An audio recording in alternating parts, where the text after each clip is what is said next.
Queridos, com muita alegria, mais uma vez, cumprimento-os com a paz do Senhor. Abram as vossas Bíblias, por favor, no livro Cântico dos Cânticos.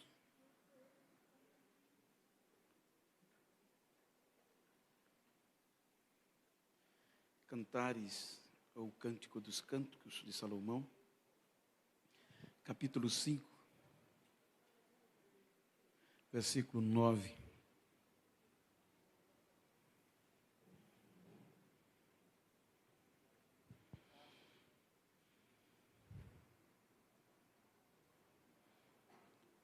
Cântico dos Cânticos fica após Eclesiastes e antes de Isaías. E o capítulo 5, versículo 9, tem um texto que quero lê-lo.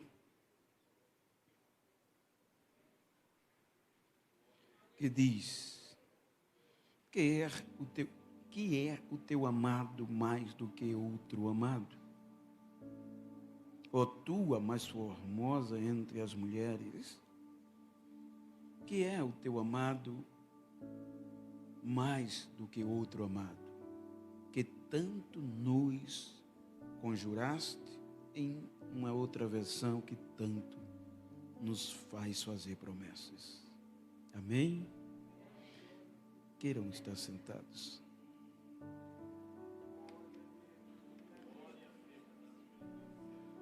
Graças a Deus, amados, por mais um culto. E nesta oportunidade, quero agradecer mais uma vez ao pastor Lorinaldo. Registrar a minha gratidão ao pastor Lalana, sua esposa, a Jussara, a Noemi, as irmãs do Círculo de Oração. Agradecer ao presbítero Marcelo pela carinhosa condução, receptividade ontem comigo e a todos os irmãos. Queridos, como a proposta é relevância e, obviamente, um questionamento na proposta temática. Quem é este? Temos lido um texto que faz parte de um poema lírico,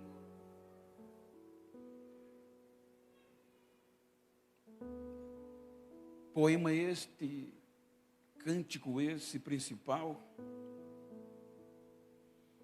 pois Cântico dos Cânticos é como o Rei dos Reis, Senhor dos Senhores, ou seja, o mais principal de todos os cânticos de Salomão. Contudo, não é comum lermos, não só a nossa geração, mas desde gerações passadas. Este livro não é comum, tendo em vista a proposta que ele apresenta, um relacionamento entre um homem e uma mulher, entre um rei e uma plebeia. E ele contém palavras que, se nós não interpretarmos, parece, como alguém já assim diz, que ele aborda a sensualidade de um amor natural entre um homem e uma mulher. Mas quando nós observamos o conteúdo e a observação de alguns comentaristas, percebemos que neste livro há uma tipologia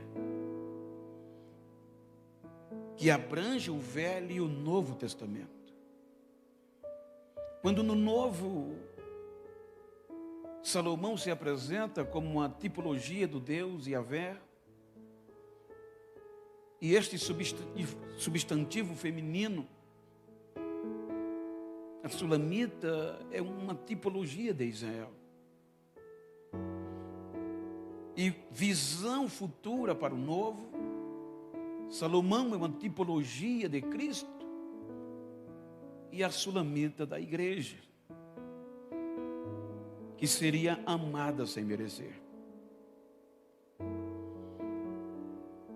Quando nós lemos simplesmente sem analisar o contexto histórico, não encontramos muitos subsídios além deste relacionamento. Se nós olharmos a história, percebemos que isso aqui é um dos cânticos entre tantos outros, que a sapiência de Salomão o levou a registrar. E como eu digo, este é o principal dos cânticos dos cânticos. Quero pedir a vossa permissão para contextualizá-lo, tendo em vista o momento que vivemos e a urgência de uma relevância maciça, quando nós observamos essa história. Quando nós analisamos a história do protagonista Salomão, os irmãos observam que a história nos mostra que Salomão foi um rei tão abençoado por Deus, que ele adquiriu uma sabedoria como ninguém outro havia conseguido. O seu modo de administrar, o seu modo de julgar, de agir, chamou a atenção não só dos seus súditos, a sua justiça empregada,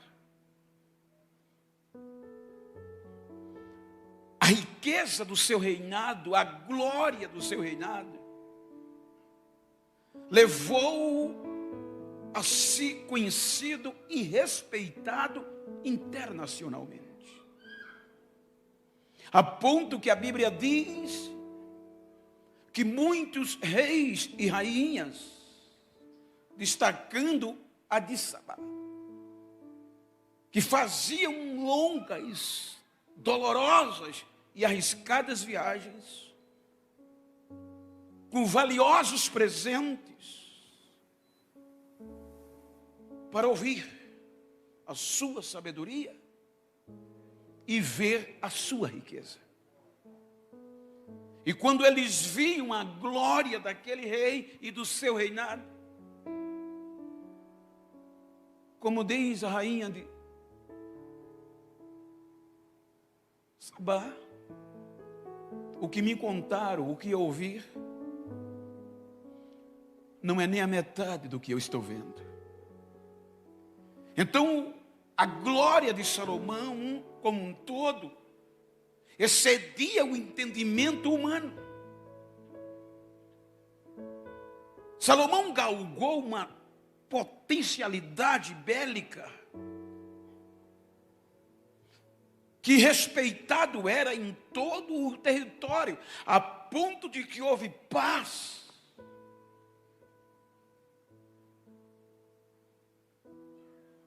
A Bíblia diz que algo perturbou Salomão.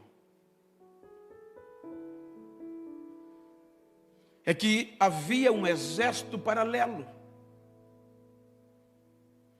tão poderoso quanto o de Israel. O exército que Salomão capitaneava era o rei. Não sabia o que era derrota, porque Deus estava na frente. Mas junto havia outro também que não conhecia o que era derrota, que era o exército de Faraó, rei do Egito. Então isto perturbou, porque diz a história que Salomão não entendia. No dele era Deus. E o que fazia o exército de Faraó ser tão vitorioso e temido entre as nações. Então, o contexto espiritual de Salomão vai se exaurindo e a visão política interesseira vem substituindo. Então, Salomão, atraído por esta descoberta, englobado pela sensualidade de mulheres,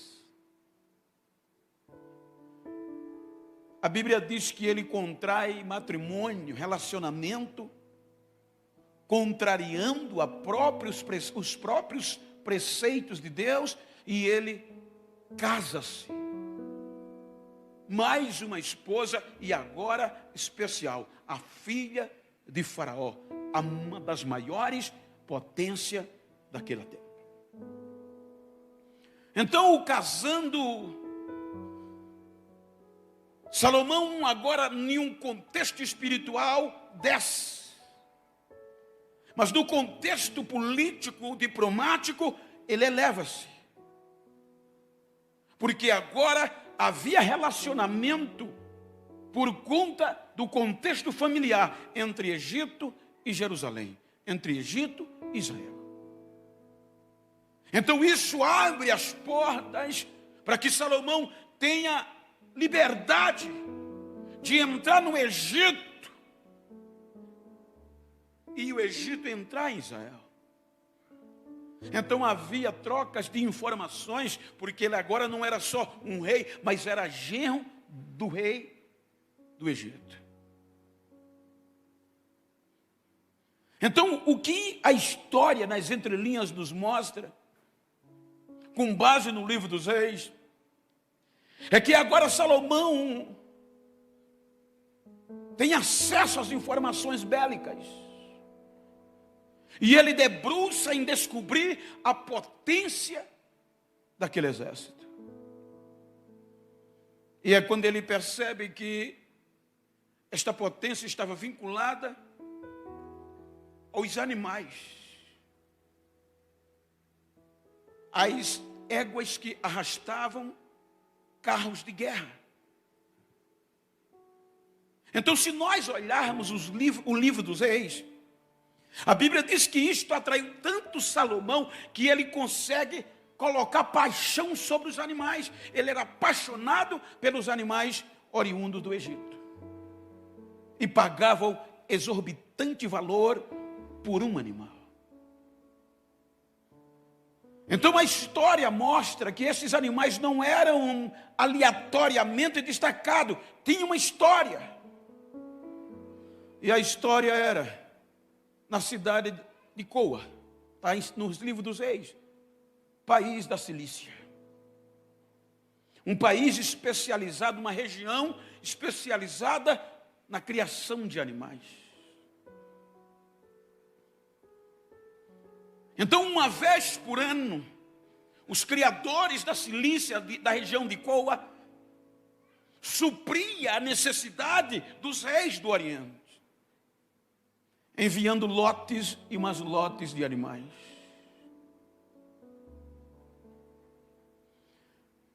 E quando estes vinham nas embarcações, era longa, sofrida.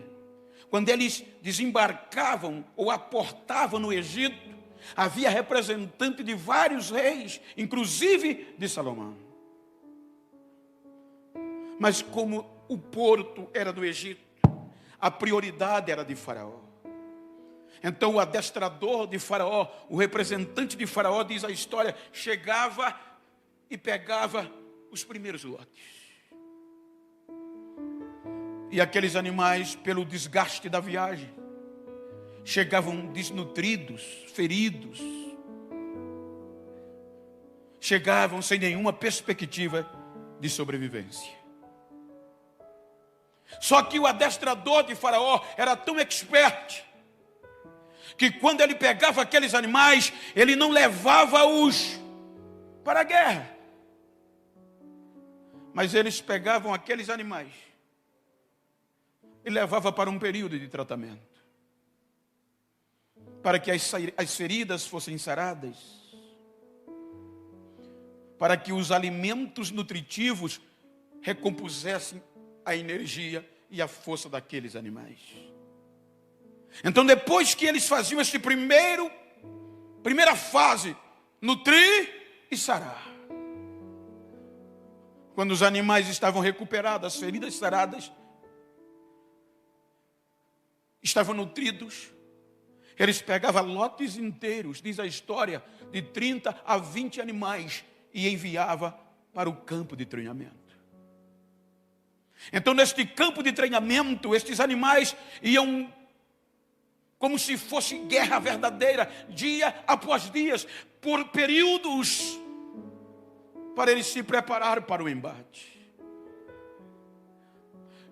Eram tão austeros os treinamentos, exigiam tantos que a história diz que no final do treinamento, só metade conseguia sobreviver. Metade não sobrevivia. Então a metade que sobrevivia já era enviada de volta para o adestrador, nutrida, ferida sarada e preparada para o embate. O adestrador recebia de volta, como isso era uma constância, cada vez o número ia aumentando. E o adestrador ia mostrando, falando nos ouvidos daqueles animais dia e noite.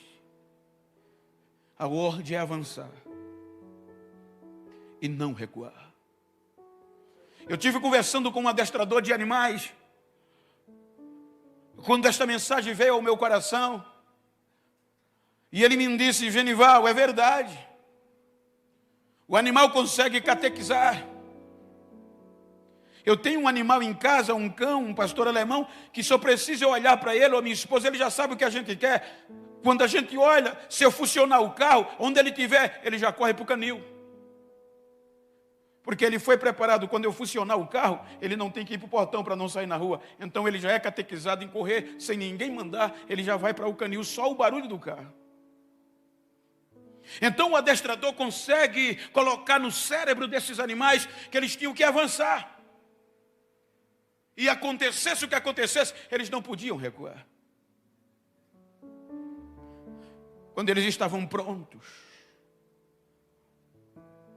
então eles eram partes para a carruagem do rei e parte para a guerra. Eles saíam tão lindos e fortalecidos que os egípcios se curvavam e se orgulhavam daqueles animais.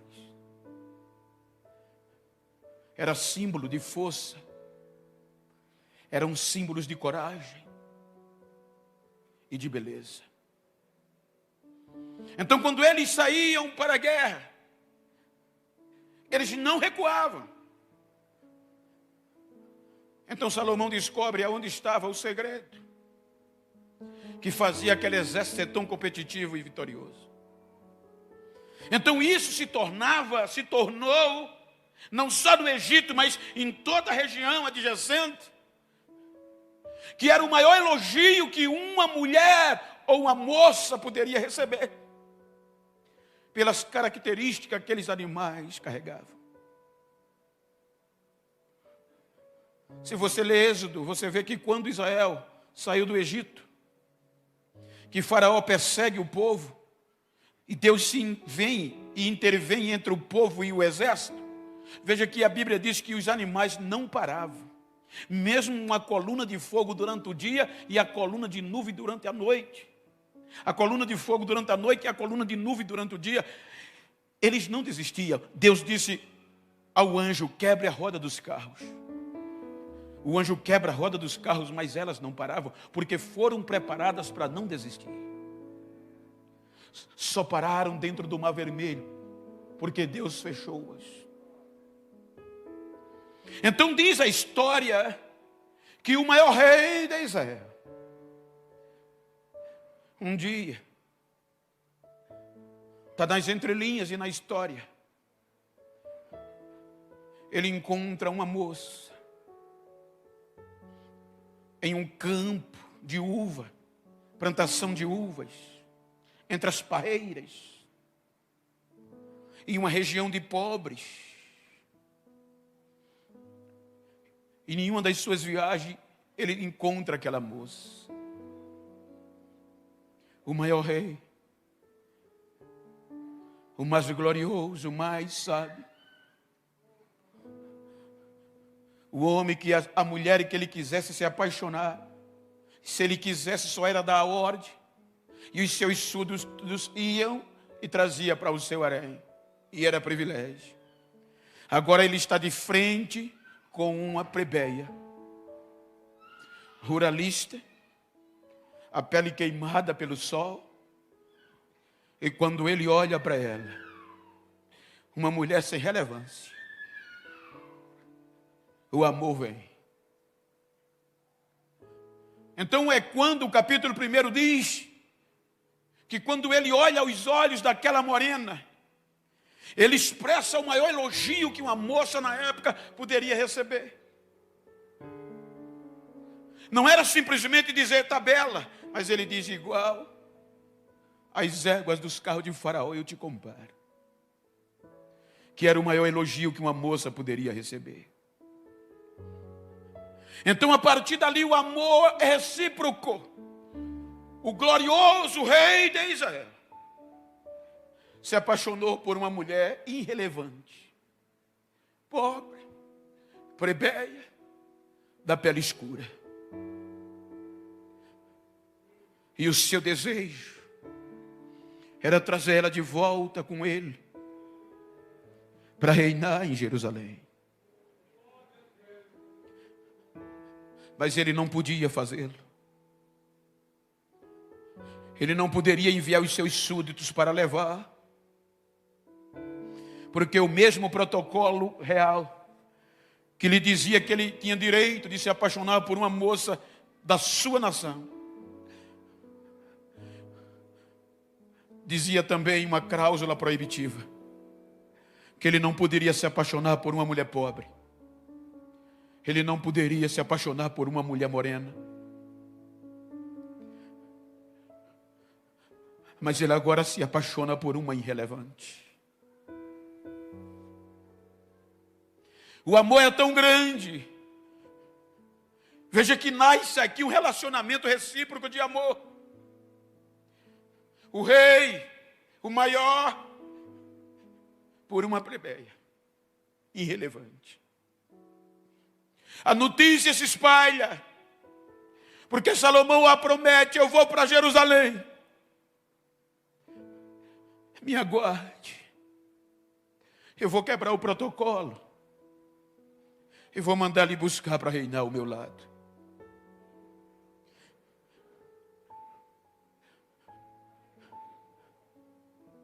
E a partir daqui, ninguém conseguiu mais tirar esse amor do coração dela. Quando a notícia chegou em Jerusalém, as filhas de Jerusalém, que no texto que nós lemos volta em evidência, começaram a bombardear. Se fosse hoje, com o WhatsApp, com vídeos do Instagram, mas na época não tinha. Então começaram a tentar desestimulá-la. Você não vai vir. Você não tem requisitos. Você é pobre, você é morena. Desista. Mas o amor era tão forte que ela dizia: não olhei para eu ser morena. Eu sou morena, mas eu sou maravilhosa. Eu tenho promessa. E o rei se apaixonou por mim. Fazer o quê? Então este relacionamento de espera, esse relacionamento de promessa, você vai ver durante o livro que as mais lindas e sensuais palavras são recíprocas. Mas no meio do relacionamento, no ápice, a gente chega no capítulo 5. Se você olhar o capítulo 5, começar do versículo 2, você vai ver o ápice do relacionamento. Ela começa dizendo no versículo 2, olha o que é que ela vai dizer. Capítulo 5. Eu dormia, mas o meu coração velava, meu coração estava acordado. Eis a voz do meu amado, que estava batendo na porta. O meu amado bateu na porta e dizia: abre-me, irmã minha, amiga minha, pomba minha pura, imaculada, porque a minha cabeça está cheia de orvalho e os meus cabelos molhados de gotas da noite. O ápice do relacionamento, a presença do noivo chegou na porta. O noivo gritou: abre, amada minha, imaculada. Mas o sono tinha chegado. E ela grita lá de dentro: eu já estou deitada. Como vou poder me levantar de novo? Eu já lavei os meus pés. Eu não posso voltar a torná-lo a sujar.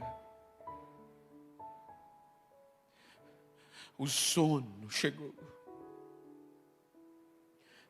E o sono fez com que ela não reconhecesse, até reconhecesse, mas não teve força para abrir a porta para o noivo entrar. Eis que eu estou à porta.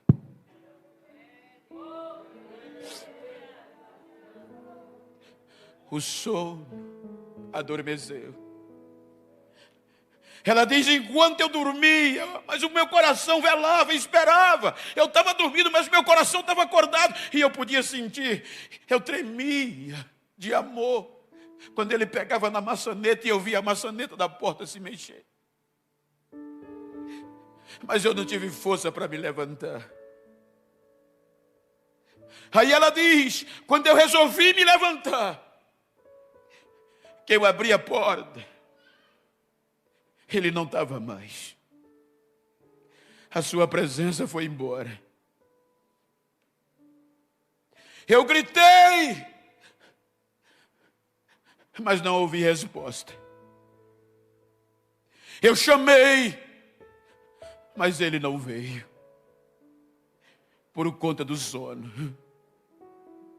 Ela perdeu a presença tão esperada. Ela perdeu a presença do glorioso. Então a gente percebe, eu até falei rapidamente outro dia sobre isso, a gente percebe aqui que por conta desse sono, ela não abriu a porta, ela adormeceu. Então ela perdeu a presença tão esperada. E quando a presença que ela procura não está, vem a primeira causa, a primeira decepção.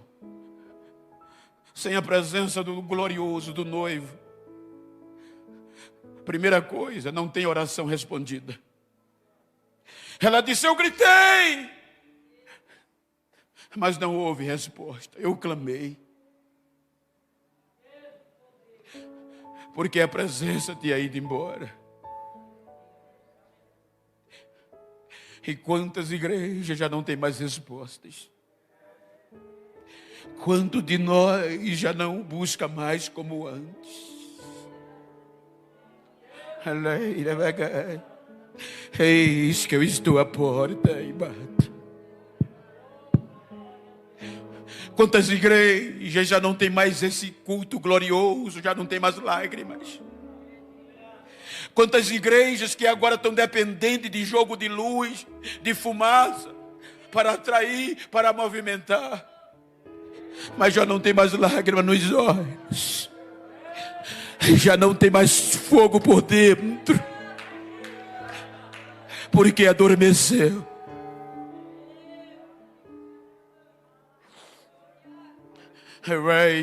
Eu sei, eu sou.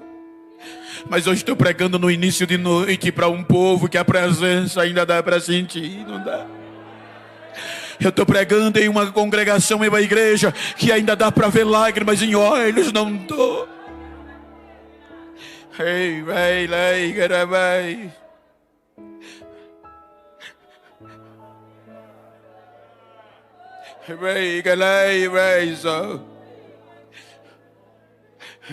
Eu gritei, mas não teve resposta. Eu abri a porta, ele não estava mais, tinha ido embora. E aí eu gramei, eu gritei.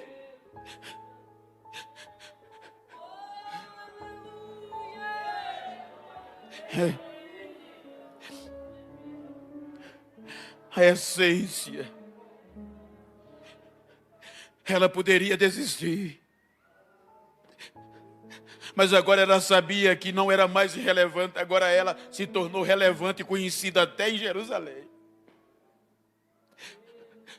Aí a essência flui. Ela poderia desistir. Ela poderia fechar a porta e dormir de novo. Mas não, a sequência diz que quando ela clama e não tem resposta, quando ela busca e não acha, ela não está mais preocupada em sujar os pés. Ela entra de noite adentro pela rua. Fazendo o quê? A Bíblia diz, buscando.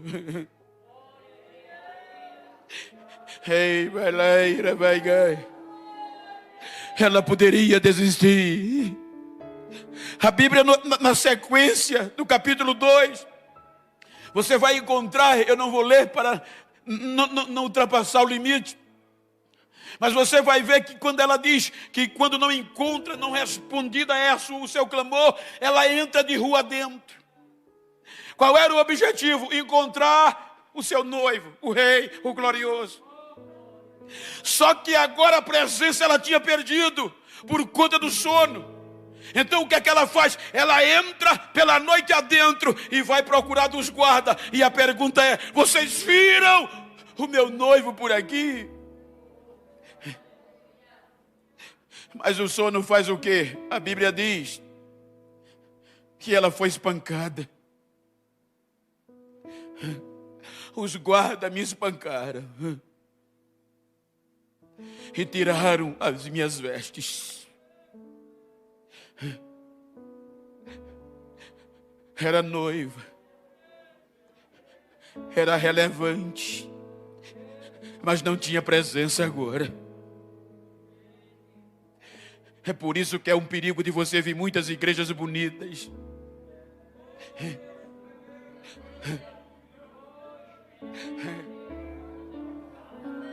Eu digo com convicção. Às vezes eu prego em cada igreja que eu tenho medo até de pisar no púlpito de pedras tão lindas que é. Dá vontade de tirar o sapato.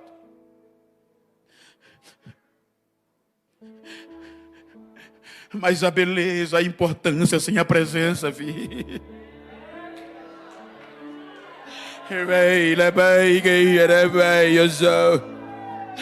Sem a presença é espancada.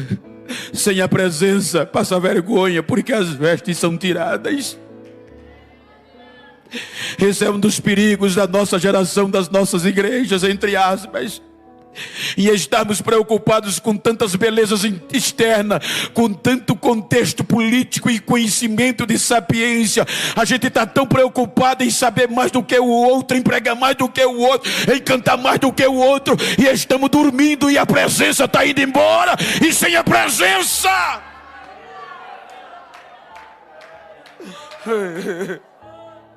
sem a presença não vai.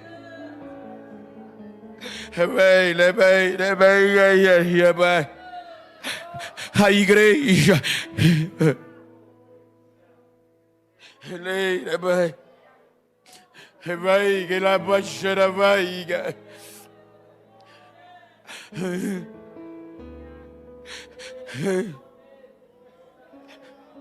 Dá para a gente lembrar, por conta dessa presença, Davi embolando no chão. Vocês, a maioria daqui, eu sei que vocês não têm que convir comigo. Quantos daqui talvez já não congregaram em congregação em igreja de madeira? Tapera, ixi. Quem olhava de longe nem sabia o que era a igreja. Mas quando entrava, Jesus se batizava lá dentro com o Espírito Santo. Jesus curava, porque a porta estava aberta e o noivo tinha acesso. Amém. Hoje nós temos templos suntuosos. Hoje nós temos vestes lindas. Hoje andamos todos arrumados e na moda. Isso é bom e é ótimo, mas não podemos esquecer que sem a presença isso não vale nada. O segredo é a presença. O segredo é a presença.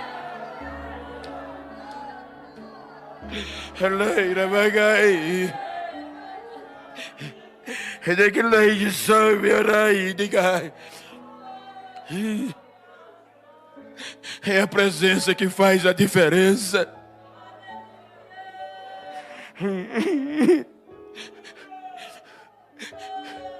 Ela, característica que Salomão deu a ela: força e coragem. Ela foi espancada, mas não desistiu, não voltou a dormir. Ela passou vergonha, tiraram-lhe o meu manto, as minhas vestes, mas ela não desistiu.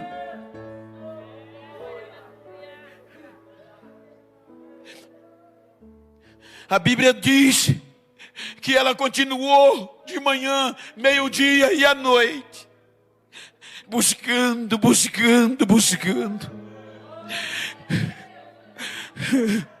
Eu tenho passado em igreja que depois da pandemia não se ouve mais glória, não se ouve mais línguas estranhas.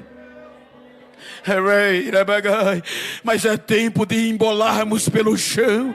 É tempo de não deixarmos as máscaras, deixar de sermos o que era. É tempo de voltar a buscar esta presença.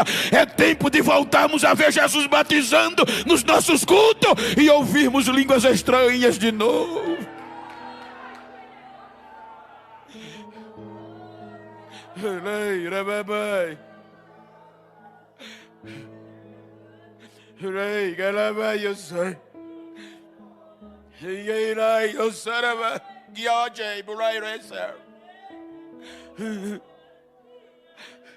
Ela não para, ela não desiste. Aí o bonito é que ela encontra as filhas de Jerusalém. E quando ela chega nas filhas de Jerusalém, espancada, envergonhada, mas esperançosa, ela diz: vocês viram o meu noivo?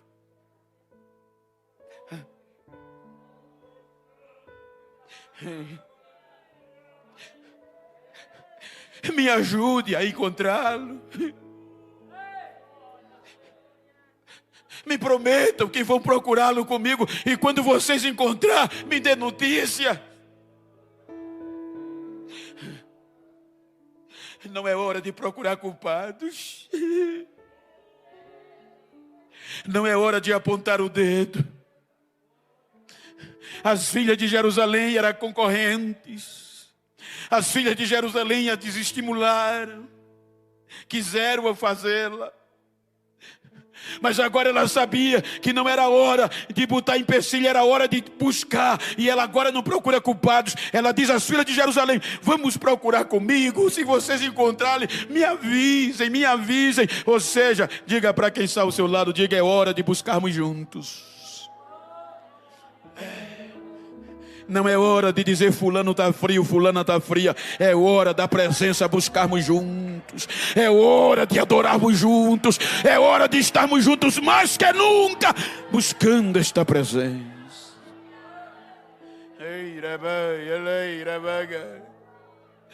Aí as filhas de Jerusalém diz: quem é este? Que tu queres que a gente faça promessa? Quando encontrá-lo, te avisar. Quem é este amado teu? Quem é este? Ele é melhor do que os outros? Ela diz: o meu amado é diferente. É ele que vem com a bandeira entre 10.000, ele é o melhor. O seu cabelo brilha, os seus olhos têm chamas.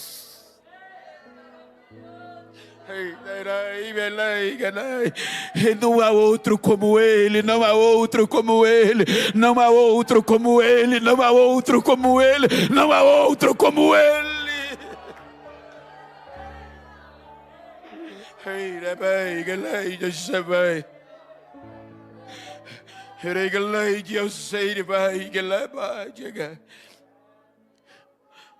Em síntese, ela não desistiu. Quando menos espera,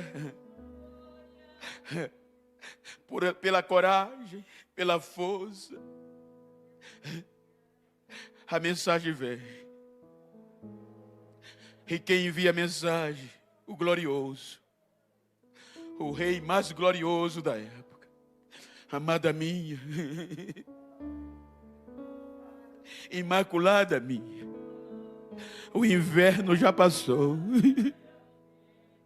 As flores apareceram. O tempo de cantar chegou. A carruagem está indo lhe buscar. Os melhores soldados de Jerusalém. A tropa de elite do rei. Os carregadores da liteira, que era a núpcia, o transporte nupcial. Ei, devagar. Chega e ela entra. A irrelevante no passado, agora se torna uma mulher relevante entrando em Jerusalém. E por onde ela passava, a essência era espalhada. E quem não acreditava dizia: quem é esta que vem subindo do deserto, feito coluna de fumaça? É a liteira do rei. E os soldados, os melhores, vêm guardando com as espadas na mão. E quem vem dentro? Ela vem uma morena lá dentro. Ela vem do deserto. Ela está indo para Jerusalém. E ela vem tão perfumada que dá para sentir o cheiro daqui. É mirra, é incenso, é pós aromática. Ela está indo para onde? Para Jerusalém.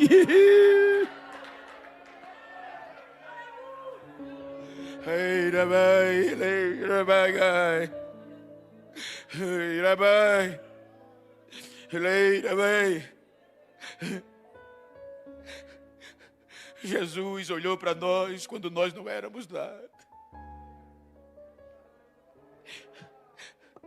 Eu vou, mas vocês não podem ir agora. Mas eu voltarei. E quando eu voltar, eu vou levar vocês para mim mesmo.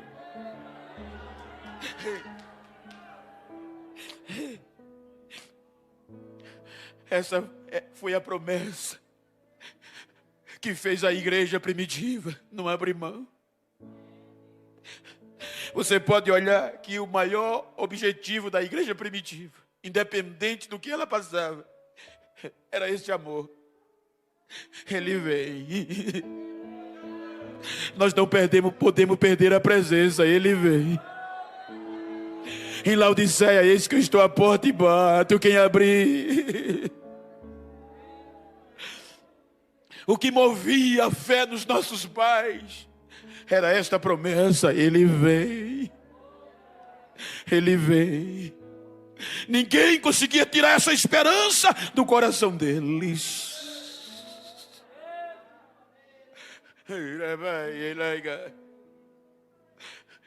E agora mais que nunca,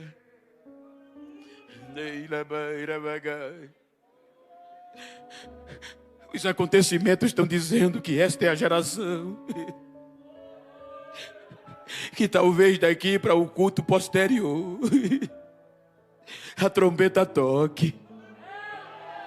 Diga para quem está ao seu lado, diga: o culto mais tarde Diga com fé, diga o culto mais tarde.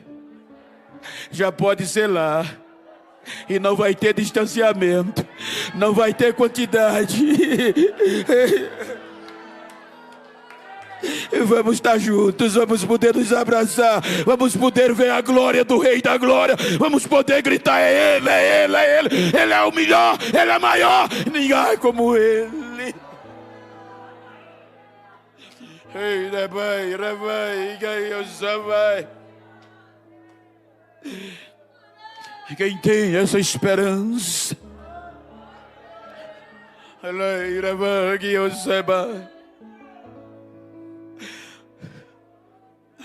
a mídia destaca: o Papa defende o casamento homossexual. É o que está na mídia hoje.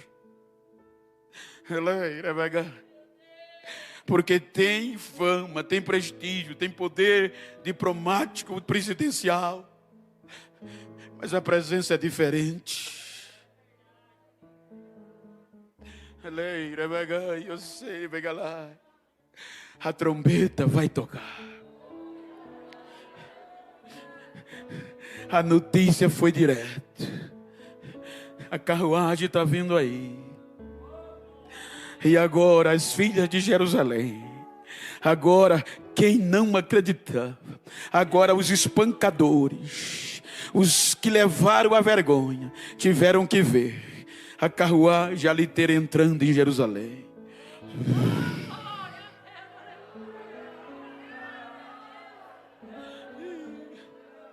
A hora está chegando. Fique de pé, a hora está chegando.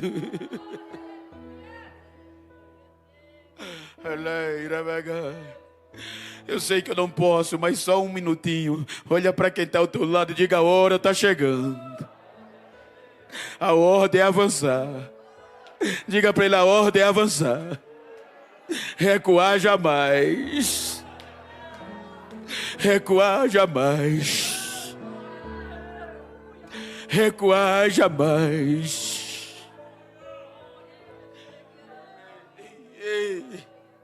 Chegamos feridos. Chegamos desnutridos. O Espírito Santo nos sarou. O Espírito Santo nos nutriu com alimentos nutritivos. Mais de 2000 anos. Ninguém consegue parar esta igreja. Força. Em todos os lugares, se você imaginar, esta igreja está lá. Independente de que seja perigoso ou não, que seja capital ou interior, ela está lá. Coragem. E a qualquer momento ela vai ser ataviada. A beleza. Já imaginou? Os portões se abrindo. Já é bonito, irmãs, ver vocês todas de vermelho e preto. Agora imagina que visão. De um lado, um coral celestial, brilhando feita a luz do sol. Do outro, outro coral. E nós passando no meio. E o rei com os braços abertos nos esperando. E o pai alegre porque a noiva chegou. O sono não matou a esperança. O sono não é capaz de matar a esperança desta noiva. Soberania, rei, sabai. Soberano e eterno Pai, renova a nossa esperança neste início de noite. Chegamos aqui para te adorar. É um culto de adoração. É um culto em que as nossas irmãs, as mulheres relevantes, estão gritando e respondendo o questionamento: quem é este? E elas estão aqui dizendo: ele é o melhor, não há outro feito ele. É o Rei da Glória, é o eterno, é glorioso. O seu cabelo é lindo, a sua veste é linda e os seus olhos brilham. Renova a esperança da tua serva, do teu servo. Renova agora, Jesus. Ei, serva de Deus, ei, servo de Deus. Você que não é batizado com o Espírito Santo, é uma hora propícia para Jesus te batizar. Começa a receber aí agora. Começa a dar lugar aí agora. Você que nunca mais falou línguas estranhas, recebe renovo aí agora. Recebe renovo aí agora. Toda a terra está em suspense.